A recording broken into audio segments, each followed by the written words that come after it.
भाई जो गुरु वचन पे डट गे, कट गे फंद 84 के। क्या कह रहे हैं गुरुदेव आगे? हम नहीं कर सकते, इसलिए अपना काम धंधे में लगे रहे, बच्चे पैदा करो काल के लिए, पालो पोसो मर जाओ।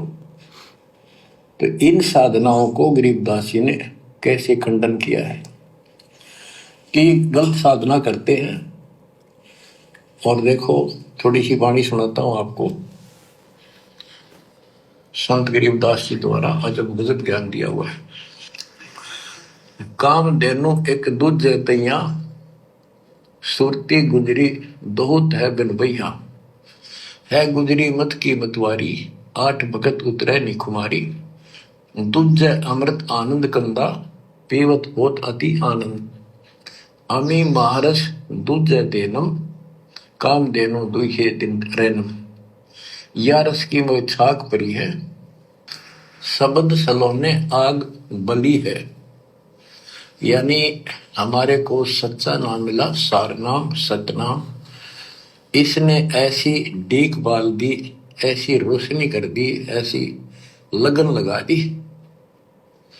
या रस की मोह छाक परी है, यानी सच्चे नाम के सेवन से जो आनंद आता है उसकी मुझे चाह है, भूख लगी है।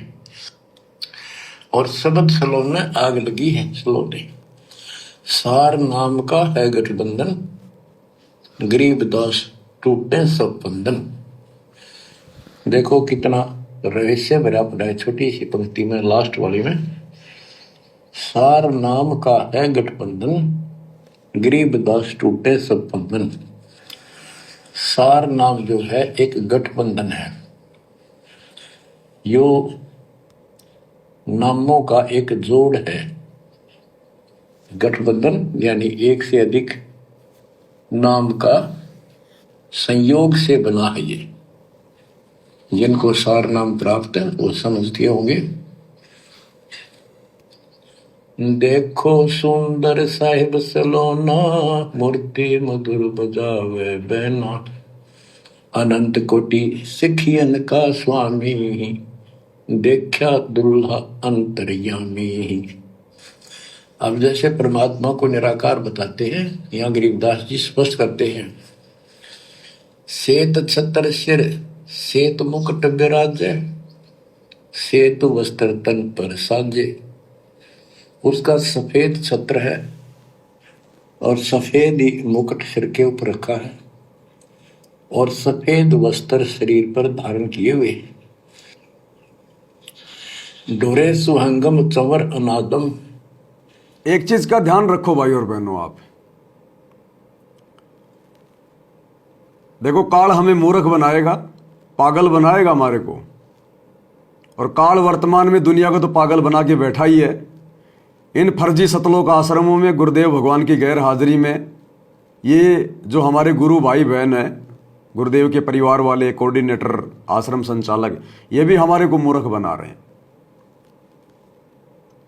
कुछ ही समय पहले आप और हम सभी सत्सेवक भाई बहनों ने वो नकली कबीर की समझे जाने वाली दाढ़ी मूछ वाली फोटो को फाड़ फाड़ के वीडियो बना बना के डाला।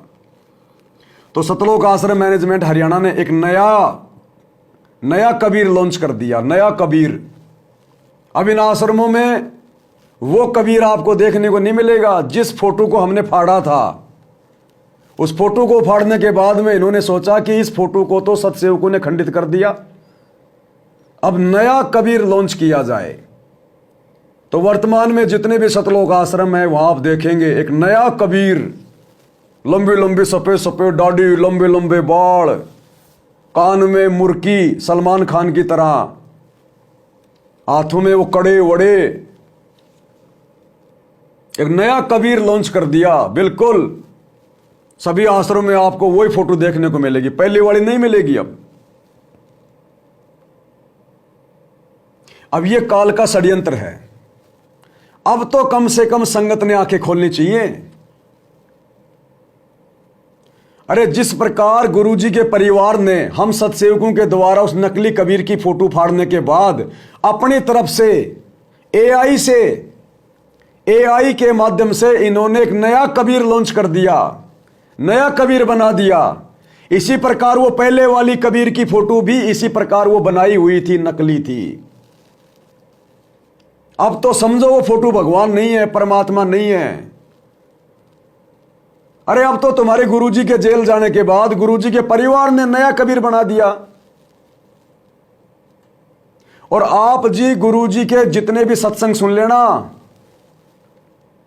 आपको कहीं भी इस बात का जिक्र नहीं मिलेगा कि सतलोक में परमात्मा के सफेद दाढ़ी है, सफेद बाल है, लंबी लंबी दाढ़ी है, लंबी लंबी मूंछ है।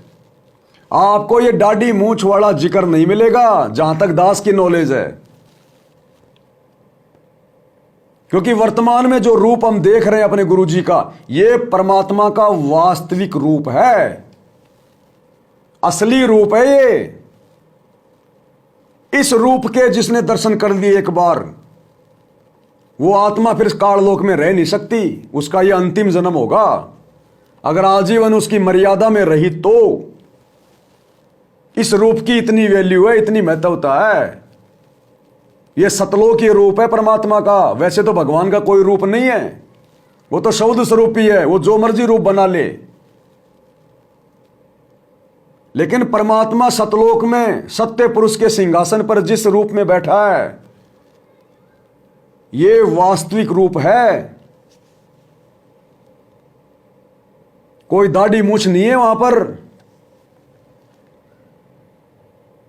अब आप कहोगे परमात्मा 650 साल पहले आए थे, धर्मदास जी को मिले थे, उस समय तो उनके दाढ़ी मूछ थी, फिर धर्मदास जी को सतलोक में ले गए तो उनको वही रूप दिखाई दिया। जिस रूप में परमात्मा आए थे धरती पर, तो क्या पैदे होते उनके दाढ़ी आ गई थी क्या?